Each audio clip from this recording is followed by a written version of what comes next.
এক নং প্রশ্ন, মাইটোসিসের মেটাফেজ দশায় নিরক্ষীয় তলের ক্রোমোজোমগুলি যে রকম প্লেটের মতো গঠনবিন্যাস করে তাকে বলে? A. Metaphase plate, B. Chiasma, C. Bouquet stage, D. Homologous plate. সঠিক উত্তর এ. Metaphase plate. 2 নং প্রশ্ন, ক্রোমোজোমের গঠন সবচেয়ে ভালো বোঝা যায়? এ. প্রোফেজ দশায়, বি. মেটাফেজ দশায়, সি. অ্যানাফেজ দশায়, ডি. টেলোফেজ দশায়। সঠিক উত্তর বি. মেটাফেজ দশায়। 3 নং প্রশ্ন, কোন দশার শুরুতে সেন্ট্রোমিয়ারটি দুভাগে বিভক্ত হয়ে যায়? এ. প্রোফেজ দশায়, বি. মেটাফেজ দশায়, সি. অ্যানাফেজ দশায়, ডি. টেলোফেজ দশায়। সঠিক উত্তর বি. মেটাফেজ দশায়। 4 নং প্রশ্ন, ক্রোমাটিডের চলন সংঘটিত হয়? এ. টেলোফেজ দশায়, বি. মেটাফেজ দশায়, সি. অ্যানাফেজ দশায়, ডি. প্রোফেজ দশায়। সঠিক উত্তর বি. মেটাফেজ দশায়। 5 নং প্রশ্ন, সাইটোকাইনেসিস বলে? এ. সেন্ট্রোজোমের বিভাজনকে, বি. ক্লোরোপ্লাস্টিডের বিভাজনকে, সি. নিউক্লিয়াসের বিভাজনকে, ডি. সাইটোপ্লাজমের বিভাজন। সঠিক উত্তর সি. নিউক্লিয়াসের বিভাজনকে। 6 নং প্রশ্ন, ফ্রাগোমোপ্লাস্ট দানা জমা হয়? এ. সাইটোকাইনেসিসের সময়, বি. প্রোফেজের সময়, সি. মেটাকাইনেসিসের সময়, ডি. ক্যারিওকাইনেসিসের সময়। সঠিক উত্তর ডি. ক্যারিওকাইনেসিসের সময়।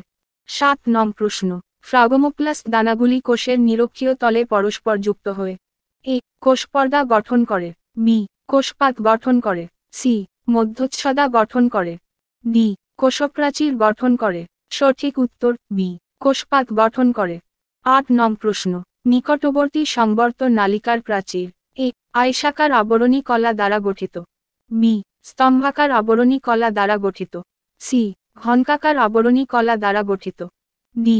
সিলিয়াযুক্ত আবরণী কলা দ্বারা গঠিত। সঠিক উত্তর সি. ঘনকাকার আবরণী কলা দ্বারা গঠিত দাড়ি। 9 নং প্রশ্ন, নিউট্রোফিলের আয়ুষ্কাল? এ.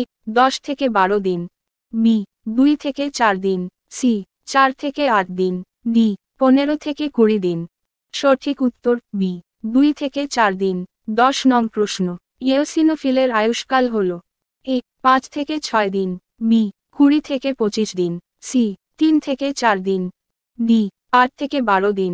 সঠিক উত্তর ডি. 8 থেকে 12 দিন। 11 বেসোফিলের আয়ুষ্কাল? এ. 25 থেকে 30 দিন, বি. 15 থেকে 20 দিন, সি. 12 থেকে 15 দিন, ডি. 8 থেকে 10 দিন। সঠিক উত্তর ডি. 8 থেকে 10 দিন। 12 নং প্রশ্ন, লিম্ফোসাইটের আয়ুষ্কাল হল? এ. 1 থেকে 3 দিন, বি. 3 থেকে 5 দিন, সি. 5 থেকে 7 দিন, ডি. 7 থেকে 9 দিন। সঠিক উত্তর এ. 1 থেকে 3 দিন। 13 নং প্রশ্ন, রক্তে WBC ও RBC এর অনুপাত? এ. 1:400, বি. 1:700, সি. 1:800, ডি. 1:900। সঠিক উত্তর বি. 1:700। 14 নং প্রশ্ন, মনোসাইটের আয়ুষ্কাল? এ. 1 থেকে 10 দিন, বি. 1 থেকে 12 দিন, সি. 1 থেকে 14 দিন, ডি. 1 থেকে 15 দিন। সঠিক উত্তর ডি. 1 থেকে 15 দিন। 15 নং প্রশ্ন, বয়স্ক মানুষদের জন্য ভিটামিন সি এর চাহিদা হল? এ. 15 থেকে 20 মিলিগ্রাম, বি. 75 থেকে 100 মিলিগ্রাম, সি. 50 থেকে 80 মিলিগ্রাম, ডি. 80 থেকে 100 মিলিগ্রাম। সঠিক উত্তর বি. 75 থেকে 100 মিলিগ্রাম। 16 নং প্রশ্ন, শিশুর ক্ষেত্রে ভিটামিন সি এর চাহিদা হল? এ. 20 থেকে 25 মিলিগ্রাম, বি.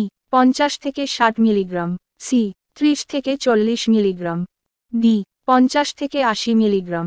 সঠিক উত্তর ডি. 50 থেকে 80 মিলিগ্রাম। 17 নং প্রশ্ন, দুগ্ধপোষ্য শিশুর ক্ষেত্রে ভিটামিন সি এর চাহিদা হল? এ. 5 থেকে 10 মিলিগ্রাম, বি. 25 থেকে 30 মিলিগ্রাম, সি. 20 থেকে 25 মিলিগ্রাম, ডি. 40 থেকে 50 মিলিগ্রাম। সঠিক উত্তর সি. 20 থেকে 25 মিলিগ্রাম। 18 নং প্রশ্ন, গর্ভবতী ও স্তন্যদাত্রীর মায়েদের জন্য ভিটামিন সি এর চাহিদা? A. 150 milligram, B. 250 milligram, C. 300 milligram, D. 400 milligram. সঠিক উত্তর এ. 150 মিলিগ্রাম। 19 নং প্রশ্ন, স্ত্রীলোকের প্রধান জননাঙ্গটি হল? এ. ডিম্বনালী, বি. ডিম্বাশয়, সি. জরায়ু, ডি. ফ্যালোপিয়ান নালী। সঠিক উত্তর বি. ডিম্বাশয়। 20 নং প্রশ্ন, ডিম্বাণু উৎপন্ন হয়। এ গর্ভাশয় থেকে। বি শুক্রাণু থেকে। সি ডিম্বাশয় থেকে। ডি ডিম্বনালী থেকে। সঠিক উত্তর সি ডিম্বাশয় থেকে।